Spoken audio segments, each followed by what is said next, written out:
नमस्कार, मैं सिरांधा आप सभी दर्शकों का अन्नदाता कार्यक्रम में स्वागत करती हूं।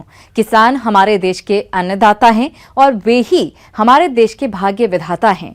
ऐसे ही भारतीय किसानों को खेती बाड़ी से जुड़ी हुई बहुत सी नई लाभकारी जानकारियां देने के लिए हर रोज सुबह हम आपके साथ आते हैं। तो चलिए कार्यक्रम शुरू करने से पहले देखते हैं क्या है आज के अन्नदाता में। जीरे की वैज्ञानिक तकनीक से बुआई करके लें अधिक पैदावार। फूल गोभी में डीबीएम कीट का करें समय रहते नियंत्रण।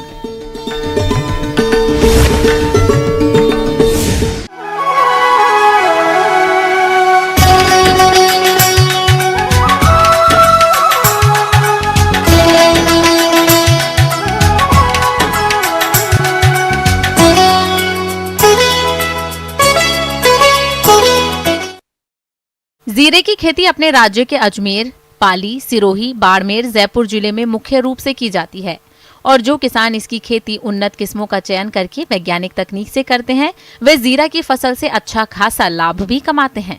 तो किसान भाइयों, यदि आप भी जीरे की खेती करना चाहते हैं तो किस प्रकार से करें जीरे की बुआई, देखिए हमारी इस खास रिपोर्ट। जीरे का उपयोग सभी घरों में मसाले के रूप में किया जाता है। इसकी मांग पूरे देश में रहती है, जिसके कारण किसानों को अच्छी आय मिल जाती है। और जो किसान जीरे की खेती करना चाहते हैं उन्हें चाहिए कि जीरे की खेती के लिए दोमट मिट्टी का चयन करें। जीरा की बुआई के समय तापमान 24 से 28 डिग्री सेंटीग्रेड और पौधे की वृद्धि के समय 20 से 22 डिग्री सेंटीग्रेड होना चाहिए। जीरे की बुआई 15 नवंबर से 30 नवंबर के बीच करना अच्छा रहता है।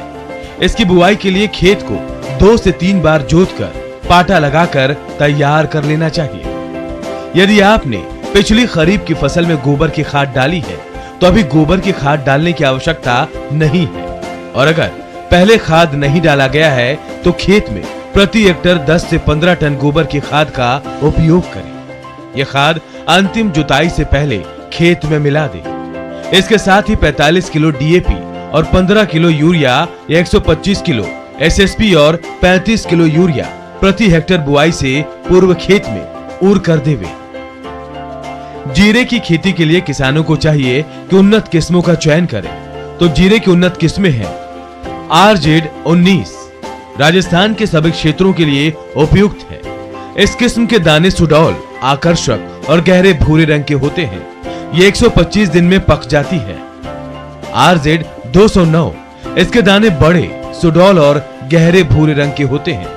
ये किस्म 120 से 25 दिन में पककर तैयार हो जाती है। यह किस्म समस्त राजस्थान के लिए उपयुक्त है।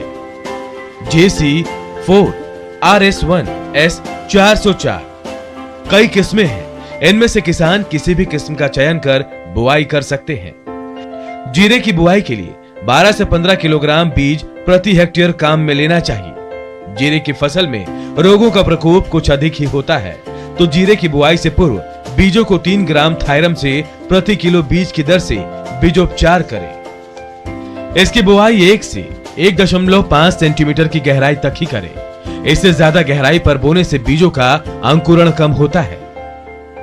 किसान भाइयों, जीरे की फसल में सिंचाई बुआई के तुरंत बाद करें। याद रहे, सिंचाई हल्की होनी चाहिए।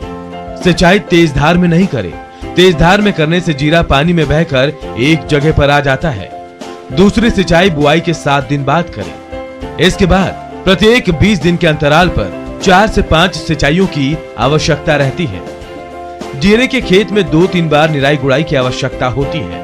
प्रथम निराई गुड़ाई जब पौधे 2 इंच बड़े हो जाएं, अर्थात बुआई के 30 से 35 दिन के बाद कर देनी चाहिए। दूसरी गुड़ाई 55 से 60 दिन की फसल में करनी चाहिए।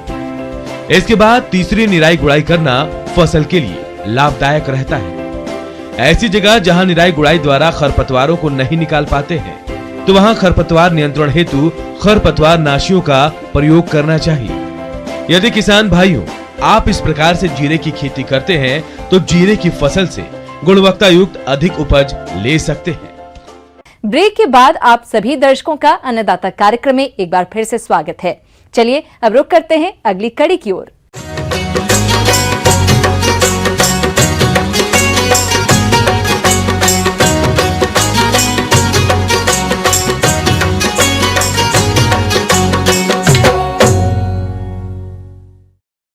फूल गोभी काफी लोकप्रिय सब्जी है। इसी के मद्देनजर प्रदेश के किसान इसकी खेती बड़े पैमाने पर करते हैं।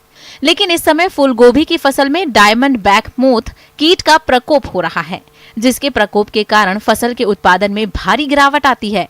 तो इस कीट का समेकित नियंत्रण आप किस प्रकार से करें, इस बारे में बता रहे हैं कीट वैज्ञानिक डॉक्टर विजय कुमार।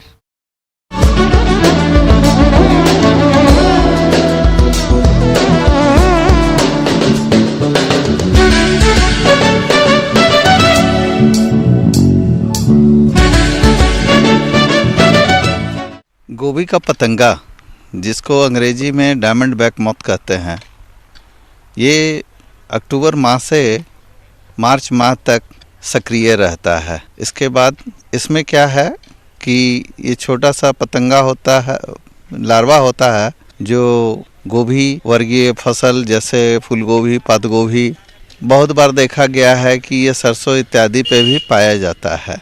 इसका पहचान ऐसा है कि इसके पंख पे ऐसी 3 धारियां सफ़ेद होती हैं कि जो जब पंख दोनों मिल जाते हैं वो 3 कोने शेप में होते हैं, 3 हीरे के आकार के हो जाते हैं। इसलिए इसका नाम जो पड़ा डायमंड बैक मोथ, इसी के चलते पड़ा। गोभी का हीरक पृष्ठ शलभ या डायमंड बैक मोथ हल्की हरे रंग की होती है और पूरी बढ़ने पर 1 सेंटीमीटर लंबी, बीच में मोटी तथा दोनों तरफ पतली होती है। पत्तों को धीरे से हिलाने पर सुंडी नीचे की तरफ धागे जैसे पदार्थ की सहायता से लटक जाती हैं। प्रारंभिक अवस्था में सुंडी पत्तियों में छेद बनाकर हरे पदार्थ को खाती हैं तथा अधिक आक्रमण होने पर सुंडियां गोभी के फल को भी चट कर जाती हैं। पत्तियों पर सुंडियों के मल के कारण काले फफूंद की बीमारी हो जाती है। इसका जो मादा है वो करीब 60 अंडे एक बार में दे देती है। अकेले देती है या कभी कभी समूहों में भी अंडे दे देती है ऊपरी सतह पर पत्तों के। जो छोटा बच्चा होता है, लार्वा होता है, वो अंदर ही उसको खनन करता है पत्तों को और इससे क्षति होता है जिसको देख नहीं पाते हैं। और ये पत्ता तब किसान भाइयों को पता चलता है जब उसका जो मल मूत्र है, मल त्यागता है कीड़े का, वो हमें दिखता है। तब पता चलता है कि हमारे फसल पे इस कीड़े का आक्रमण हो गया है। जो लार्वा का दूसरा अवस्था होता है, शिशु का दूसरा अवस्था होता है, वो ज़रा दिखने लगता है और वो ज़्यादा पत्तियों को काटता है और कभी कभी आपको पत्ते छेद छेद जैसे भी दिखने लगते हैं। ये नुकसान करते हैं और उसके बाद कालांतर में जाके जो फल होता है उसको भी नुकसान पहुंचाने लगते हैं। इस कीट की रोकथाम के लिए खेत की गहरी जुताई करें ताकि कीट और रोग के जीवाणु पक्षियों द्वारा खा लिए जाएं अथवा तेज धूप में नष्ट हो जाएं। पौध के रोपण से पहले जड़ का इमिडाक्लोप्रिड द्वारा उपचार करें। कीट एवं रोग रोधी प्रजाति का चुनाव करें। रोकथाम के उपाय के लिए पौधशाला से ही हमें देखभाल करना पड़ेगा। पौधशाला में जब हम लगाते हैं बीज, उसके 10वें, 20वें और 30वें दिन पे कार्टाफ हाइड्रोक्लोराइड का 0.5% का छिड़काव करेंगे तो इससे बचाव हो सकता है। किसान भाइयों, इसमें जैविक नियंत्रण गोभी का पतंगा में आप बायोपेस्टिसाइड जो है बैसिलस थुरिनजेंसिस 2 ग्राम प्रति लीटर के दर से भी छिड़काव कर सकते हैं। जहां जो ऑर्गेनिक खेती करते हैं उनके लिए फ़ायदेमंद है और जो ऑर्गेनिक ना भी करते हैं उनके लिए फ़ायदेमंद है।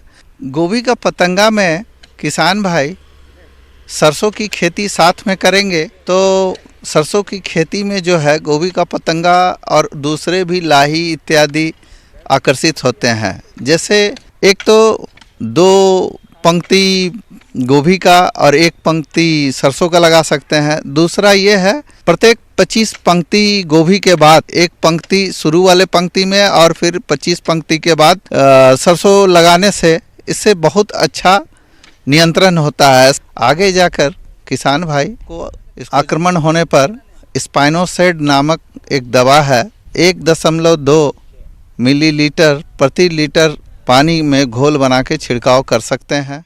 यांत्रिक नियंत्रण की बात करें तो कीड़ों के अंड समूहों, चूड़ियों, प्यूपों तथा वयस्कों को इकट्ठा करके नष्ट कर दें।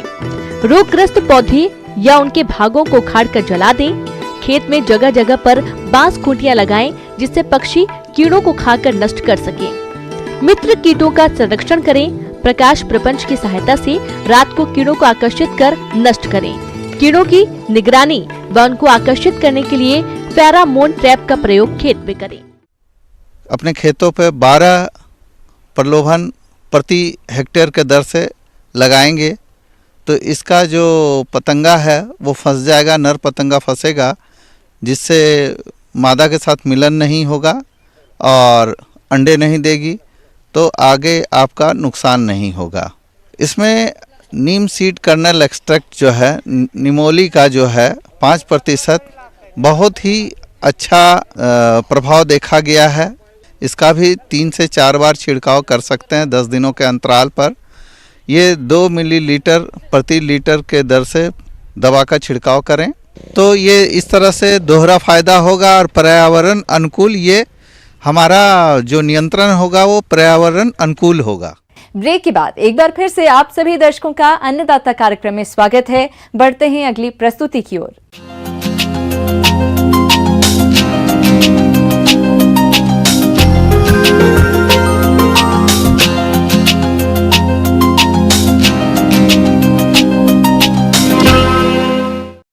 राज्य में इस समय मौसम में तेजी से बदलाव हो रहा है। ऐसे में वातावरण में नमी की अधिकता के चलते रोगों का प्रकोप बढ़ जाता है।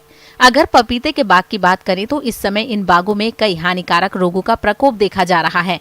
तो आप पपीता में लगने वाले रोगों का नियंत्रण किस प्रकार से करें, आइए जानते हैं पौध रोग विशेषज्ञ डॉक्टर आर प्रसाद से।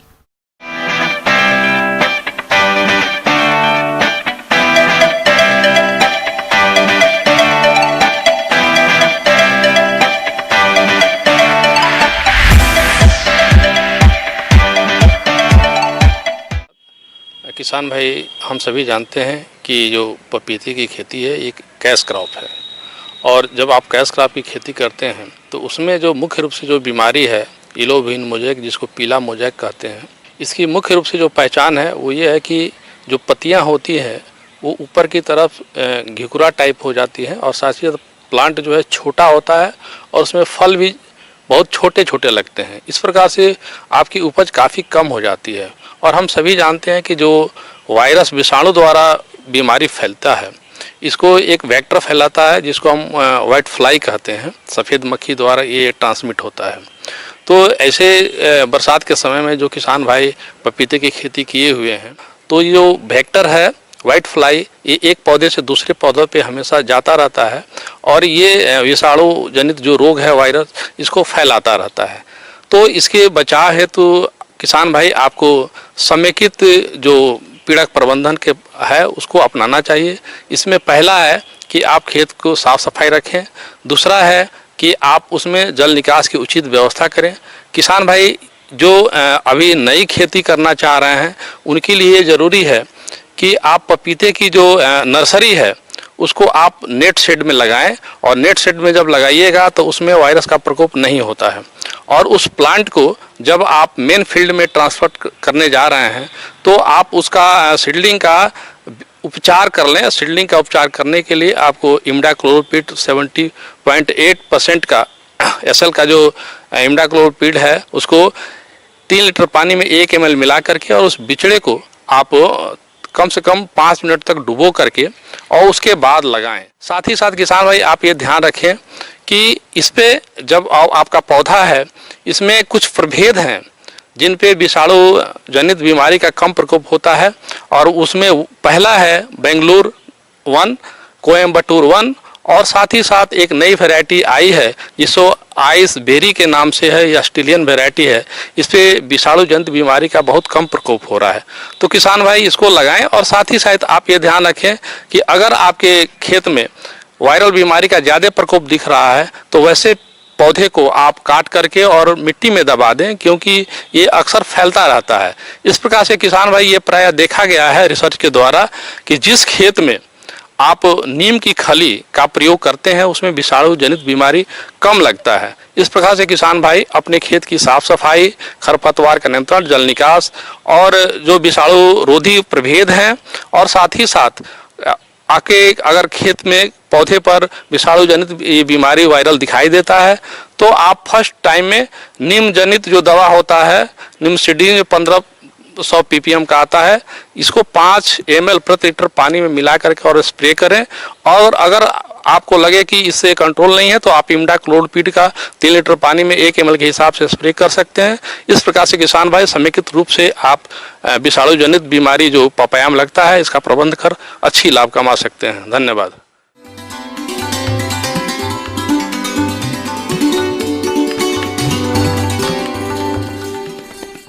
अन्नदाता हेल्पलाइन निःशुल्क फोन संपर्क सेवा के माध्यम से आपके द्वारा पूछे गए प्रश्नों में से 1 या 2 महत्वपूर्ण प्रश्न को हम अपने कार्यक्रम में शामिल करते हैं। इसी के तहत आज का चयनित प्रश्न और उसका जवाब इस प्रकार है। अन्नदाता निःशुल्क फोन संपर्क सेवा के माध्यम से पूछे गए प्रश्नों में से आज हमने जिस प्रश्न को कार्यक्रम में शामिल किया है उसे पूछा है ग्राम सोनरी, जिला हनुमानगढ़ के कृषक भवानी प्रसाद ने। आप नीमास्त्र बनाने की विधि एवं उसके फसलों में उपयोग के बारे में जानकारी चाहते हैं तो भवानी प्रसाद जी आपकी जानकारी के लिए प्रस्तुत है कार्यक्रम का ये अंश।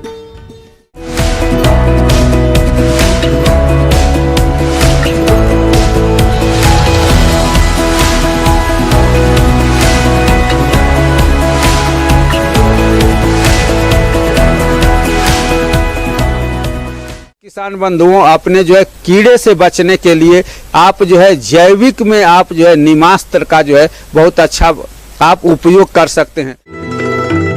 किसान भाइयों, हरित क्रांति के बाद से ही देश खेती में जिस प्रकार रासायनिक उर्वरकों का आंख बंद करके भारी मात्रा में प्रयोग हुआ है, उसने हमारी भूमि की संरचना ही बदल कर रखी है। आज बहुत ही तेजी से खेती योग्य भूमि बंजर भूमि में बदलती जा रही है और लाखों करोड़ रुपया किसानों का रासायनिक उर्वरकों पर खर्च हो रहा है। खेतों में लगातार रासायनिक उर्वरकों के प्रयोग से फसल की पैदावार पर भी प्रतिकूल प्रभाव पड़ रहा है और अधिक खर्च और कम उत्पादन के कारण ही किसान भाई कर्ज से दबे हुए हैं। तो इन सभी समस्याओं के समाधान के लिए जैविक खेती को बढ़ावा दिया जा रहा है। जैविक खेती के अंतर्गत बात करें नीमास्त्र की तो ये एक अत्यधिक प्रभावशाली जैविक खाद है जिसे गोबर के साथ पानी में कई और पदार्थ मिलाकर तैयार किया जाता है जो पौधों की वृद्धि और विकास में सहायक है। तो इन लाभों को देखते हुए किसान भाई अपने स्तर पर कैसे बनाए इस बारे में जानते हैं।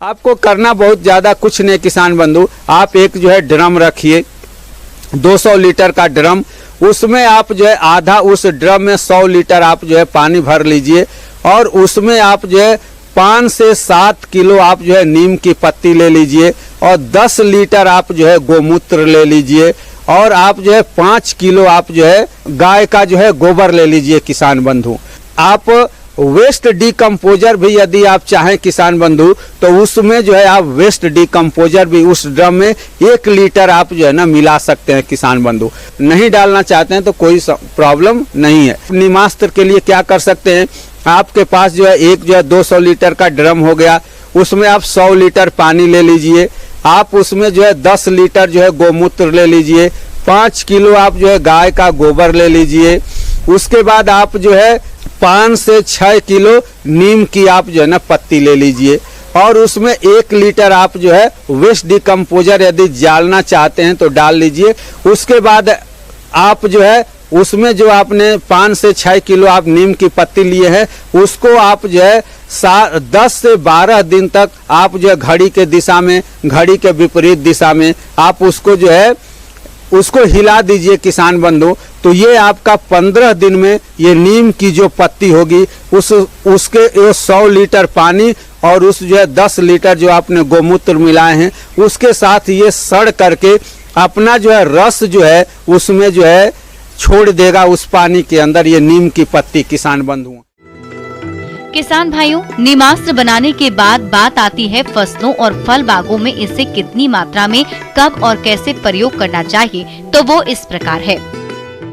अब इसको आप जो है 15 दिन बाद आप क्या कीजिए किसान बंधुओं कि 10 लीटर आप पानी ले लीजिए और 1 लीटर आप जो है ये जो आपने नीमास्त्र बनाए हैं आप उसको ले लीजिए और 10 लीटर पानी और 1 लीटर नीमास्त्र को मिला करके आप अपनी फसलों पे यदि आप स्प्रे कर देंगे, यदि आप अपनी सब्जियों में स्प्रे करेंगे किसान बंधु, तो जो चूसने वाले कीड़े हैं जिससे सफेद मच्छर है, हरा मच्छर है, ये आपकी जो है फसल पर से जो है नहीं लगेगा।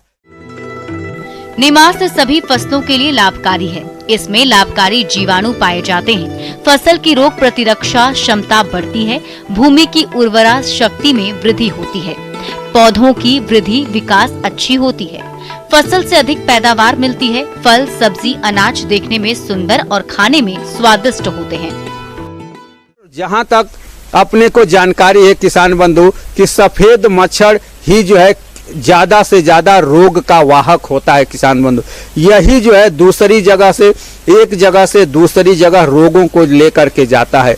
तो यदि जो है आपकी फसल में नीमास्त्र का उपयोग आप जो है 15-15 दिन पे यदि आप जो है करते रहेंगे किसान बंधु, तो ये सफेद मच्छर और हरा मच्छर जो है की संभावना कम हो जाएगी। तो आपकी फसल जो है कीड़ों से और रोगों से जो आपकी फसल जो है बढ़ सकती है किसान बंधु, और जमीन के ऊपर, जमीन पर भी जो है कोई जो है प्रभाव नहीं पड़ेगा किसान बंधु। तो इस तरह से आप नीमास्त्र अपने घर पर भी बना करके इसका जो आप कीड़ों से और रोगों से बचाव कर सकते हैं किसान बंधुओं। राम राम किसान बंधु।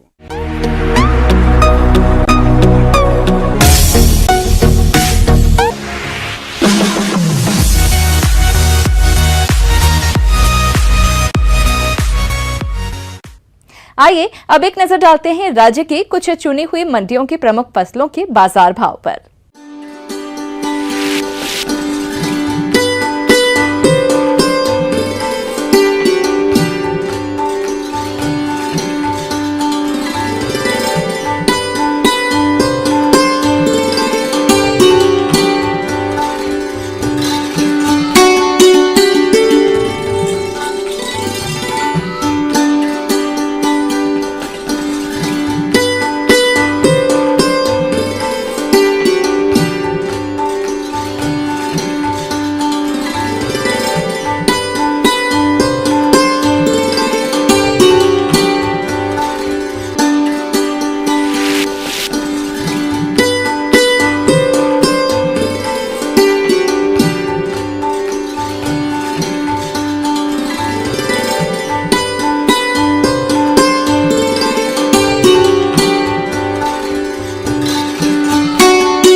किसान भाइयों, अन्नदाता आपकी सेवा के लिए संकल्परत है। कृषि संबंधित समस्या एवं सुझावों के लिए आप हमें इस पते पर संपर्क कर सकते हैं। प्रोड्यूसर अन्नदाता, news 18 Rajasthan, Ramoji film city, Hyderabad 501512। साथ ही आप हमें ईमेल भी कर सकते हैं। हमारा ईमेल है p18annadatarajasthan@nw18.com। इसके अतिरिक्त आप हमें निःशुल्क हेल्पलाइन नंबर पर सोमवार से शनिवार सुबह 10 बजे से शाम 4 बजे के बीच संपर्क कर सकते हैं।